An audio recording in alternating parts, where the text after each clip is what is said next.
कुरान में एक आयत है, एक ऐसी आयत जो रोज़ाना 5 वक्त दुनिया भर के अरबों मुसलमानों को एक ही सिमत में जोड़ देती है। आज हम उसी आयत की गहराई में उतरेंगे और एक बहुत ही मशहूर तफसीर की रोशनी में इसके उन मानों को जानेंगे जो अक्सर नज़रों से ओझल रह जाते हैं। ये है सूरतुल बकरा की आयत 149, किबला के बारे में एक बुनियादी हुक्म। लेकिन ये सिर्फ एक हुक्म से कहीं बढ़कर है।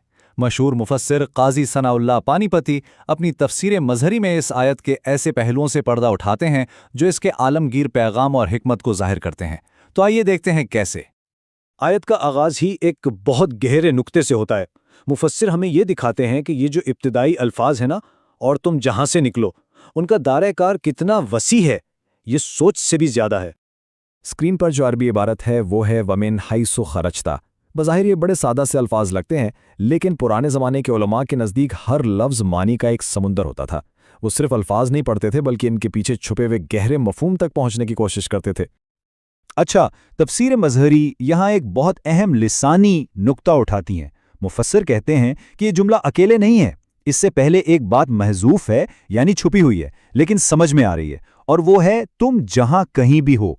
अब जब हम इन दोनों को आपस में मिलाते हैं तो आयत का असल मतलब वाज़े हो जाता है। तो इस छोटी सी लिसानी बारीकी का नतीजा क्या निकला?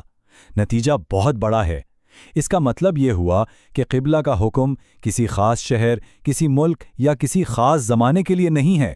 ये एक आलमगीर, एक अबदी हुक्म है जो हर मुसलमान पर हर जगह और हर वक्त लागू होता है, चाहे वो कहीं भी हो। लेकिन यहाँ एक सवाल पैदा होता है, कुरान में किबला का हुक्म एक से ज्यादा बार क्यों आया है? क्या ये सिर्फ तिकरार है या इसके पीछे कोई गहरी हिकमत छुपी हुई है? तफसीर मजहरी इस सवाल का बहुत ही खूबसूरत जवाब देती है। ये एक बहुत अहम सवाल है जो अक्सर जहनों में आता है। भाई, क्या एक बार कहना काफ़ी नहीं था? इस तकरार के पीछे अल्लाह की क्या हिकमत हो सकती है? आइए इसे समझते हैं। तफसीर मजहरी के मुताबिक ये तकरार असल में एक ज़बरदस्त ताकीद का काम करती है। ये बात वाज़ेह कर रही है कि क़िबला का उसूल बिल्कुल एक जैसा और गैर मुतज़लज़िल है, चाहे कोई अपने घर में सुकून से मुकीम हो या सफ़र की हालत में हो। इसमें कोई रियायत या कोई फ़र्क नहीं है। अब किबला की अहमियत को मज़ीद वाज़ेह करने के लिए मुफस्सिर हमें एक हदीस की तरफ ले जाते हैं। ये हदीस बताती है कि एक सिमत में मुत्तहिद होना सिर्फ एक हुक्म नहीं है, बल्कि ये इस उम्मत के लिए एक बहुत बड़ा एजाज़ भी है। यहाँ मुफस्सिर क़िबला को उम्मत की इज्तिमाई शिनाख्त के साथ जोड़ रहे हैं। ये सिर्फ नमाज की सिमत नहीं है, बल्कि ये उन ख़ास एजाज़ात में से एक है जो अल्लाह ने इस उम्मत को अता किए हैं। और इस नुक्ते को साबित करने के लिए वो नबी अकरम सल्लल्लाहु अलैहि वसल्लम की एक हदीस पेश करते हैं। सही मुस्लिम की इस मुस्तनद हदीस में 3 ख़ास फजीलतों का जिक्र है। पहली कि नमाज में हमारी सफ़ें फ़रिश्तों की सफ़ों की तरह होती हैं। दूसरी, पूरी ज़मीन को ही मस्जिद बना दिया गया है, यानी कहीं भी नमाज पढ़ी जा सकती है। और तीसरी कि पानी ना होने पर ज़मीन की मिट्टी को पाकीज़गी हासिल करने का ज़रिया बना दिया गया। ये सब अल्लाह के अजीम फ़ज़ल की निशानियाँ हैं। अब वापस आयत के आखिरी हिस्से की तरफ चलते हैं।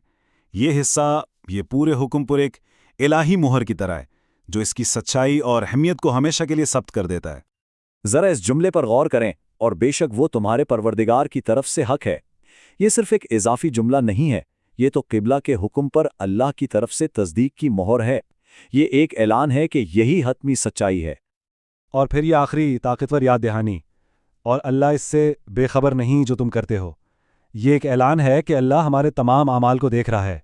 क़िबला की तरफ रुख करना कोई मामूली अमल नहीं है, बल्कि ये एक ऐसा अमल है जो बराह रास्त अल्लाह की निगरानी में है। तफसीर में एक और बारीक नुक्ता आखिरी लफ्ज़ की मुख्तलिफ क़िराअतों का है। ज़्यादातर क़िरा इसे तामलून पढ़ते हैं, यानी जो तुम करते हो, लेकिन एक और मुस्तनद क़िराअत में इसे यामलून भी पढ़ा गया है, यानी जो वो यानी मुखालिफीन करते हैं। दोनों ही मानी अपनी अपनी जगह बिल्कुल दुरुस्त हैं, और ये कुरान के मौजज़ाती कलाम की एक दलील है। तो इस गहरी तफसीर की रोशनी में हमने इस एक आयत से आखिर सीखा क्या? आइए इन तमाम अहम नुकात को एक साथ जोड़कर देखते हैं। इस आयत के सफ़र में हमने देखा कि किबला सिर्फ एक सिमत का नाम नहीं है, ये एक आलमगीर हुक्म है जिसे तकरार के ज़रिए पुख्ता किया गया। खुद अल्लाह ने इसे हक करार दिया और इसे इस उम्मत के लिए एक मुनफरिद एजाज़ की अलामत बनाया। ये तमाम पहलू जब मिलते हैं तो इस हुक्म की अजीम अहमियत वाज़े हो जाती है।